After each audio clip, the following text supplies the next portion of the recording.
प्रिय विद्यार्थियों, आज अपने वीडियो में हम समुत्पत्ति वक्रों के माध्यम से उत्पादक का साम्य और न्यूनतम लागत संयोग का अध्ययन करेंगे। एक उत्पादक का उद्देश्य दिए गए साधनों से अधिकतम उत्पादन प्राप्त करना अथवा उत्पादन की एक निश्चित मात्रा न्यूनतम संभव लागत पर उत्पन्न करना होता है। अतः एक उत्पादक उस समय साम्य की स्थिति में होता है जब वह एक निश्चित उत्पादन की मात्रा साधनों के न्यूनतम लागत संयोग से उत्पन्न करता है। एक उत्पादक के सामने एक निश्चित स्तर के उत्पादन को प्राप्त करने के लिए अनेक वैकल्पिक साधन संयोग होते हैं, परंतु उत्पादक उनमें से अनुकूलतम अथवा न्यूनतम लागत संयोग को ही चुनकर उत्पादन करना चाहता है। इसके लिए उत्पादक विभिन्न साधनों का सामंजस्य इस प्रकार करता है कि प्रति इकाई उत्पादन लागत न्यूनतम होनी चाहिए।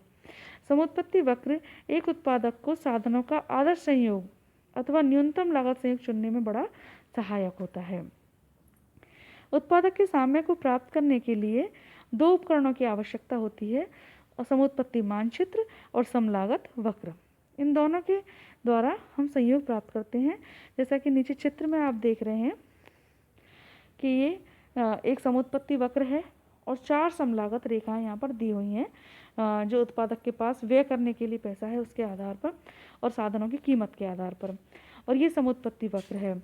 ये अब हम ये देख रहे हैं कि इसके द्वारा हम देखते हैं कि समुत्पत्ति वक्र जहाँ समलागत रेखा को स्पर्श करता है Q बिंदु पर, यहाँ पर उत्पादक संतुलन की स्थिति में होता है।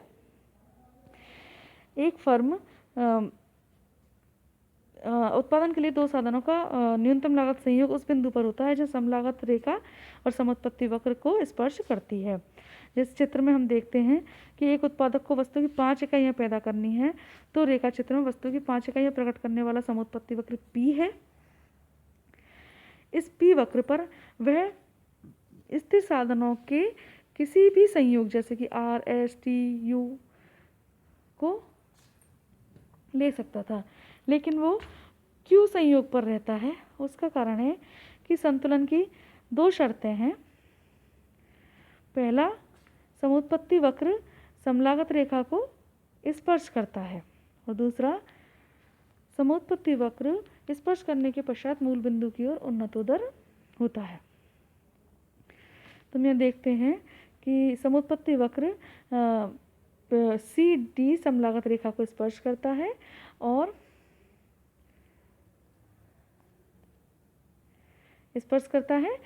बाकी के जो सभी संयोग हैं जैसे R, S, T, U आदि, ये समलागत वक्र से ऊंचे समलागत वक्र पर स्थित है। अतः इन संयोगों को चुनने पर उसकी लागतें ऊंची आएंगी। इसीलिए हम ये कह सकते हैं कि वस्तु की 5 इकाई उत्पादन करने के लिए वो Q संयोगी चुनेगा जहाँ उसकी उत्पादन लागत न्यूनतम होगी। संतुलन या साम्य बिंदु पर साधनों की तकनीकी प्रतिस्थापन की सीमांत तथा साधनों के मूल्य का अनुपात बराबर होता है। अतः समुत्पत्ति वक्र का ढाल प्रतिस्थापन की सीमांत दर को बताता है और समलागत वक्र का ढाल साधनों के कीमत के अनुपात को दर्शाता है। तो यहाँ हम कह सकते हैं कि समुत्पत्ति वक्र का ढाल तो हो गया MPx/MPy, MPx/MPy जो तकनीकी प्रतिस्थापन सीमांत दर है, और समलागत रेखा का ढाल है Px/Py जो कीमतों का संयोग है।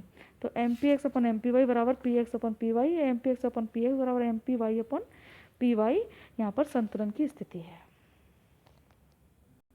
जो कि MPx/ जो MPy है वो समुत्पत्ति वक्र का ढाल है और Px/Py कीमत समलागत रेखा का ढाल है। ये दोनों एक दूसरे को स्पर्श कर रहे हैं, तब यहाँ पर संयोग होता है।